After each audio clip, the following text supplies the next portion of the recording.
করেছিল, কারণ আওয়ামী লীগ দেশকে ভালোবাসে, শেখ হাসিনাকে দেশ ভালোবাসে। আপনারা জানেন শেখ হাসিনার কাছে আমেরিকা গ্যাস চেয়েছিল, জননেত্রী শেখ হাসিনা গ্যাস নেওয়া দেওয়ার কারণে 2001 সালের নির্বাচনে আওয়ামী লীগকে পরাজিত করে, ষড়যন্ত্র করে। আবার এবারও সেই পাকিস্তানি সেই আমেরিকা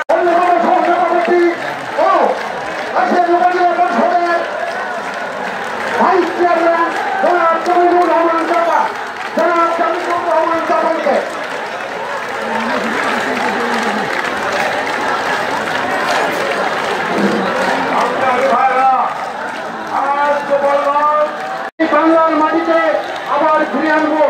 দীর্ঘদিন দল ক্ষমতায় ছিল, দলের ভিতরে অনক্ষ সৃষ্টি হয়েছে। আজকে কালকের মানুষ শপথ গ্রহণ করতে হবে। আমরা সবাই সমস্ত ভেদাভেদ ভুলে গিয়ে ঐক্য সৃষ্টি করে আমরা আজকে কালকের মানুষ প্রমাণ করছি এদেশের মানুষ শেখ হাসিনাকে ভালোবাসে, শেখ হাসিনাকে আবার ক্ষমতায় দেখতে চায়।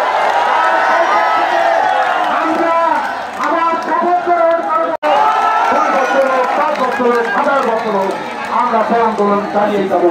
এই বলে তারা যেখানে এসেছে, এরা জননেত্রী শেখ হাসিনাকে ভালোবাসে, আওয়ামী লীগকে ভালোবাসে, এদেরকে নিয়ে আমাদের কাজ করতে হবে। বিগত দিনে আমাদের যে ভূমিকা ছিল, আজ থেকে আমরা সেটাকে শেষ করে এলো। আমাদের ভেদাভেদ ভুলে আমরা সকলের ঐক্যবদ্ধ হয়ে আজকে যারা এসেছি সরকার থেকে বেশিরভাগ হত্যা পেয়েছি। প্রিয় ভাই আমার, আমরা বলতে চাই আজকের এই আওয়ামী লীগের দুঃসময়ে যারা এখানে উপস্থিত হয়েছেন তারাই আওয়ামী লীগের প্রকৃত কর্মী, তারাই আওয়ামী লীগের প্রাণ, তারাই আওয়ামী লীগের নেতা। আজ থেকে এখানে যারা এসেছে তারাই আওয়ামী লীগের থেকে উপস্থিত হয়েছে। আমরা তাদেরকে আন্তরিকভাবে ধন্যবাদ জানাই। প্রিয় ভাইরা আমার, আপনারা